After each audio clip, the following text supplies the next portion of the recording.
Though we may not be in full opioid crisis mode, as we were a few years ago, far too many Americans are still overdosing on opioids and fentanyl, including folks in Monterey County. And joining me today to help us to understand opioids, the potency and dangers of street drugs, and what's being done to educate and save lives are Dr. Erica Locke. She's an emergency medicine physician at Salinas Valley Health, and Michael Isaacs. He's a clinical nurse educator, emergency services with Salinas Valley Health. This is Ask the Experts, the podcast from Salinas Valley Health. I'm Scott Webb. I want to thank you both for being here today. We're going to talk through the opioid crisis, fentanyl, what it is, and why it's so dangerous, and all of that, and kind of speak broadly in terms of how it's affecting all Americans or affecting folks globally, but also in Salinas Valley and Monterey. And so we got a lot to cover today. And Dr. Locke, I want to start with you and just have you give us an overview of the opioid crisis, how fentanyl became such a major factor in it. Just give us a good baseline. In the opioid overdose crisis, we've really seen kind of four time frames in the past 40 years. In 1999, we started to see an increase in prescription opioid overdose deaths. And particularly in 1990, that was when OxyContin came onto the scene. So between 1990 to 99, we had this big increase in physicians and clinicians prescribing opioids for pain. And we were led astray a bit by the marketing practices and the marketing of telling us that these were not addictive. However, we've come to learn that they were very addictive. And so about 1999 to 2005, we saw this huge increase in prescription opioid overdose deaths. And that was heartbreaking. Around 2005, we started to realize that this was a problem. And there became a big crackdown on clinicians. Doctors' licenses were scrutinized if you were prescribing excess opioids. And so a lot of patients, very sadly, got suddenly taken off their pain medicine that was prescribed for legitimate pain. So between 2005 and about 2010, we saw this big increase in heroin overdose deaths. And some of these patients really were those patients who had been placed on these opioids by physicians after surgery in relation to chronic pain. Right. So 2005 to 2010, we see a lot of heroin deaths.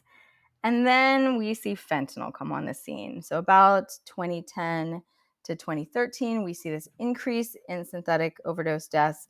And so 2010, we started to see the first lawsuits related to opioids. And then about 2013, we saw a very sharp, 100-fold increase in opioid overdose deaths related to fentanyl. And most of that was illicit fentanyl, of course, fentanyl procured on the street, because there are very few forms of fentanyl that are prescribed. And so these were mostly counterfeit pills and very, very just heartbreaking incremental rise in overdose deaths. Sure. The interesting thing about fentanyl and kind of the rise of it is that it just became so easy to manufacture and so easy to insert into other drugs that it exploded. When it came to things like OxyContin and the start of everything, it was the pill. It was an OxyContin pill that people got hooked on.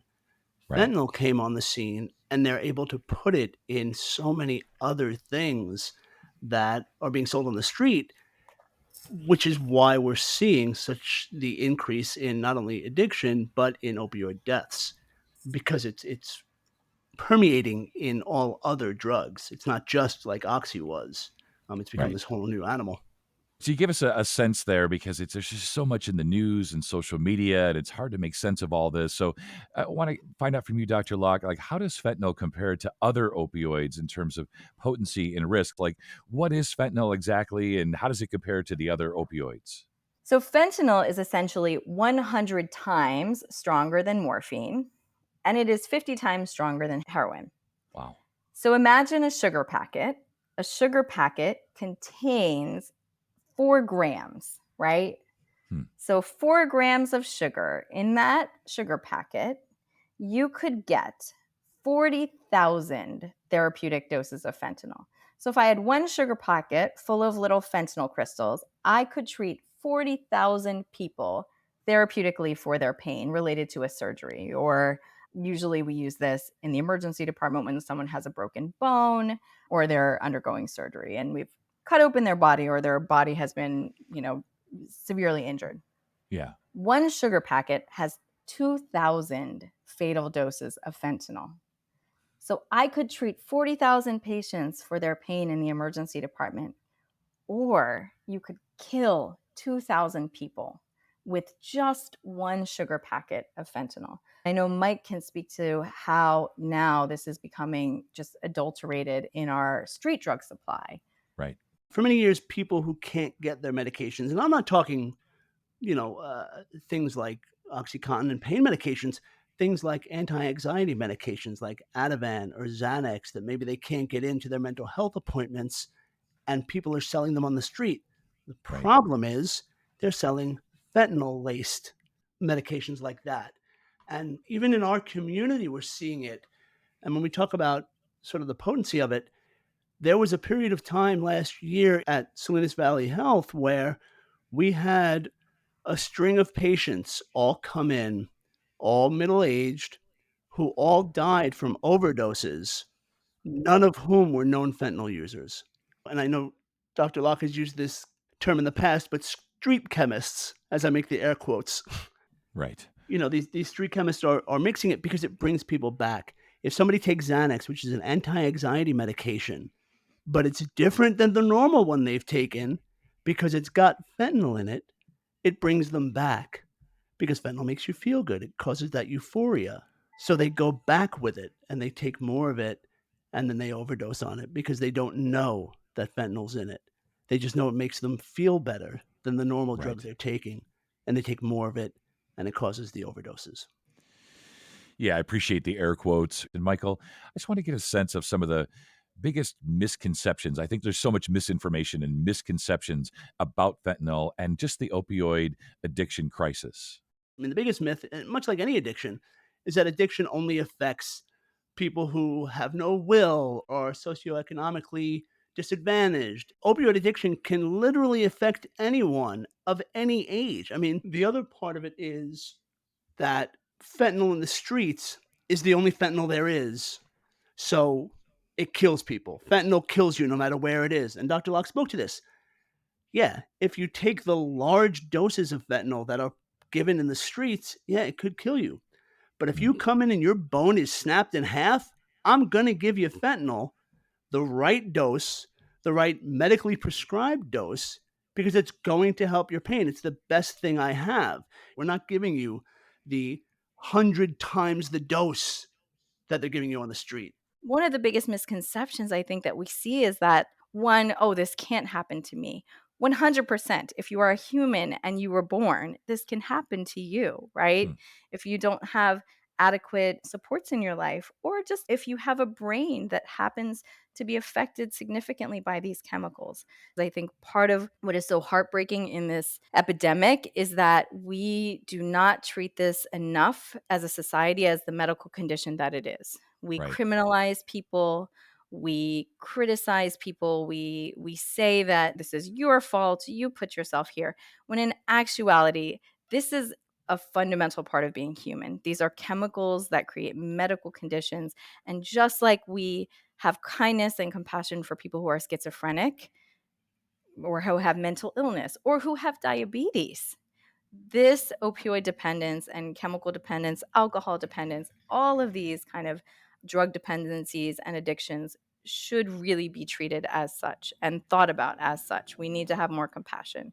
Yeah, just can't stress that enough.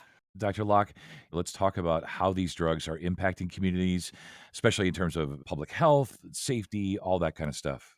Basically, every day in America, it's estimated that 260 Americans die from opioid overdose.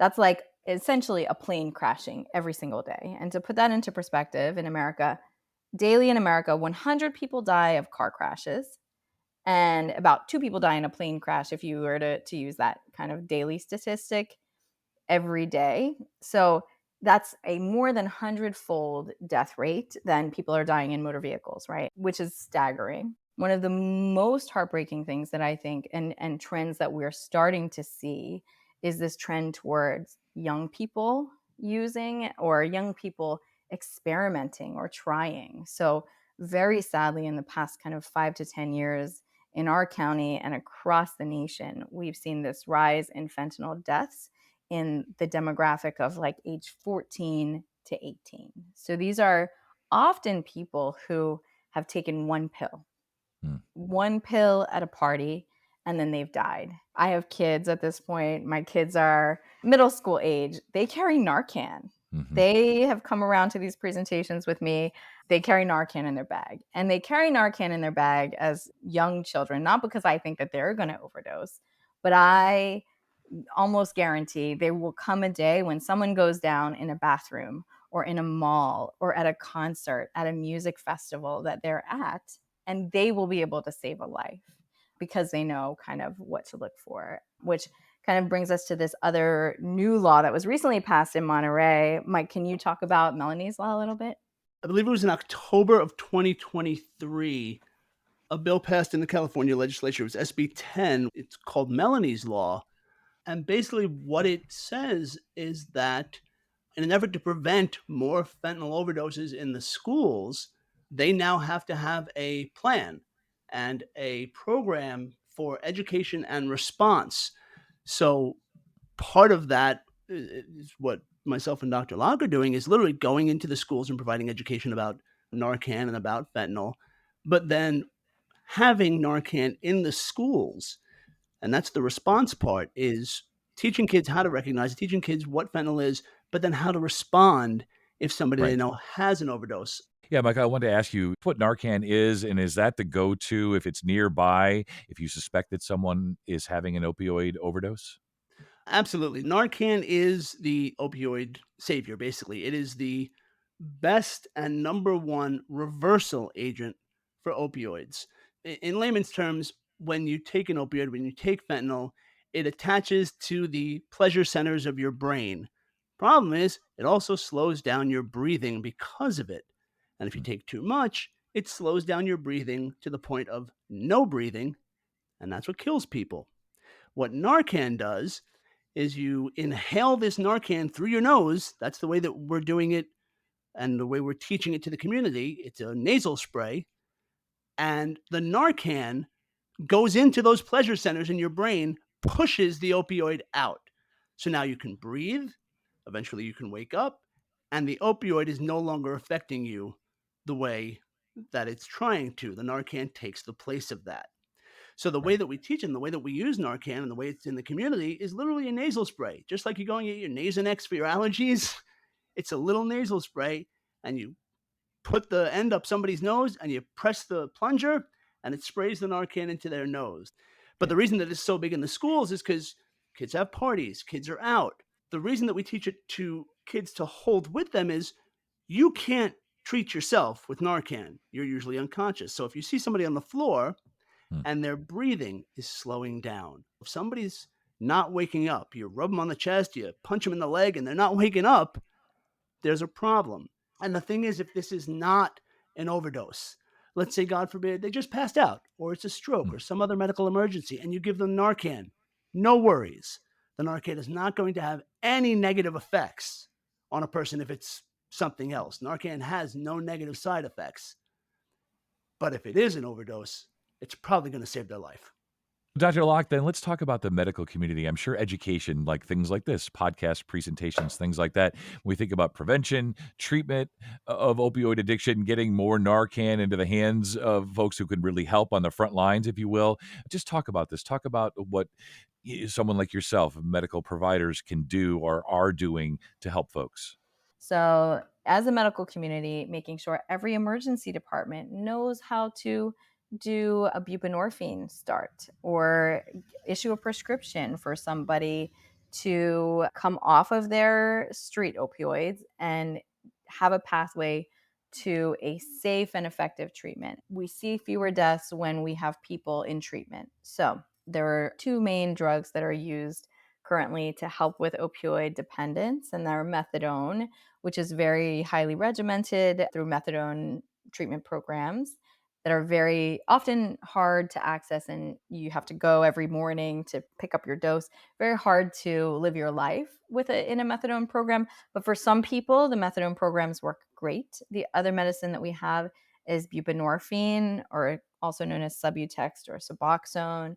So these medications are also prescribed for opioid dependence. They prevent withdrawal. They help people to get their life back together, because basically this is a chemical dependence. And so when you treat people's opioid withdrawal, when you replace that opioid with a therapeutic alternative that helps them to rebuild life, right? And to just get back on track, you really impact people's lives. And I think the other piece of this that's very important, that I think the medical community is just starting to kind of scratch the surface of, is really partnering with people who have lived experience. Partnering with people who have lived experience, creating jobs for people who have lived experience to be a partner and a motivation, and also just a warm hand to tell a patient, I've been there, I know what this feels like.